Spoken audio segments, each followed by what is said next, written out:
गरुड़ पुराण की कथा। कथा की शुरुआत। बहुत समय पहले की बात है, जब सृष्टि का निर्माण हो चुका था और देवता, मनुष्य तथा अन्य जीव अपने अपने कर्मों में लगे हुए थे। उसी समय भगवान विष्णु के वाहन गरुड़ के मन में एक बड़ा प्रश्न उठा। गरुड़ जी सोचने लगे, मनुष्य जन्म लेता है, जीवन जीता है और एक दिन मर जाता है, लेकिन मरने के बाद उसकी आत्मा के साथ क्या होता है? इस रहस्य को जानने के लिए गरुड़ जी सीधे वैकुंठ लोक पहुंचे। वहां उन्होंने देखा कि भगवान विष्णु शेषनाग पर विराजमान है और माता लक्ष्मी उनके चरण दबा रही हैं। गरुड़ जी का प्रश्न।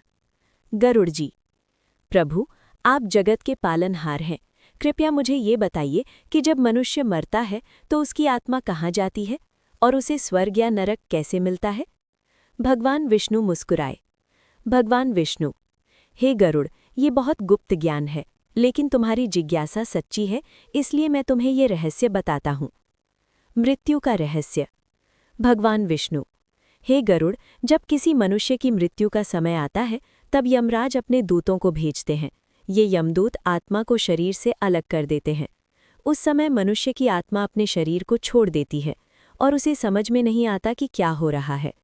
यदि मनुष्य ने जीवन में अच्छे कर्म किए हैं तो यमदूत उसके साथ नरमी से व्यवहार करते हैं, लेकिन यदि उसने बुरे कर्म किए हैं तो यमदूत उसे बहुत कष्ट देते हैं।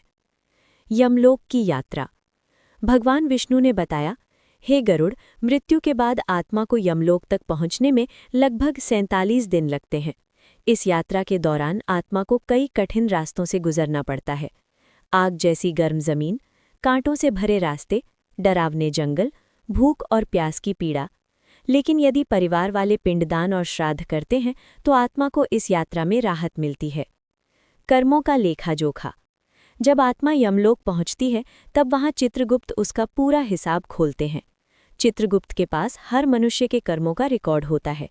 किसने कितनी बार झूठ बोला, किसने गरीबों की मदद की, किसने किसी को दुख दिया, किसने धर्म का पालन किया, सब कुछ लिखा होता है। स्वर्ग और नरक का निर्णय। चित्रगुप्त के हिसाब के आधार पर यमराज फैसला करते हैं। अगर किसी ने अच्छे कर्म किए हैं तो उसे स्वर्ग लोक भेजा जाता है, और अगर किसी ने बुरे कर्म किए हैं तो उसे नरक में जाना पड़ता है। नरक की भयानक यातनाएं। गरुड़ जी ने पूछा, प्रभु, नरक कैसा होता है?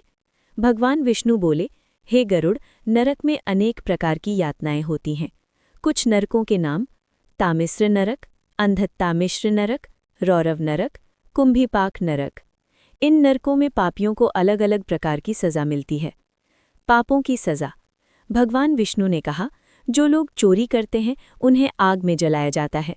जो लोग झूठ बोलते हैं उन्हें सांप और बिच्छू काटते हैं।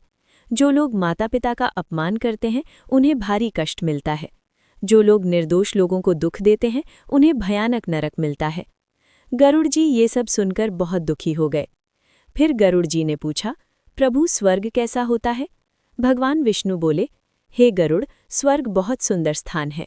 वहाँ सुंदर बाग बगीचे, दिव्य संगीत, अमृत जैसा भोजन, कोई दुख नहीं, कोई बीमारी नहीं। वहाँ देवता और पुण्य आत्माएं आनंद से रहती हैं। मनुष्य को क्या करना चाहिए? अंत में भगवान विष्णु ने कहा, हे गरुड़, मनुष्य को हमेशा अच्छे कर्म करने चाहिए, जैसे सत्य बोलना, गरीबों की मदद करना, माता पिता की सेवा करना, भगवान का स्मरण करना, किसी को दुख न देना। ऐसा करने वाला मनुष्य मृत्यु के बाद स्वर्ग प्राप्त करता है। कथा का संदेश। इस प्रकार भगवान विष्णु ने गरुड़ जी को मृत्यु, स्वर्ग, नरक और कर्मों का पूरा रहस्य बताया। इसी ज्ञान को गरुड़ पुराण कहा जाता है। इस पुराण का मुख्य संदेश है, जैसे कर्म वैसा फल। जो मनुष्य अच्छे कर्म करता है उसे अच्छा फल मिलता है, और जो बुरे कर्म करता है उसे दुख भोगना पड़ता है। जय श्री कृष्ण।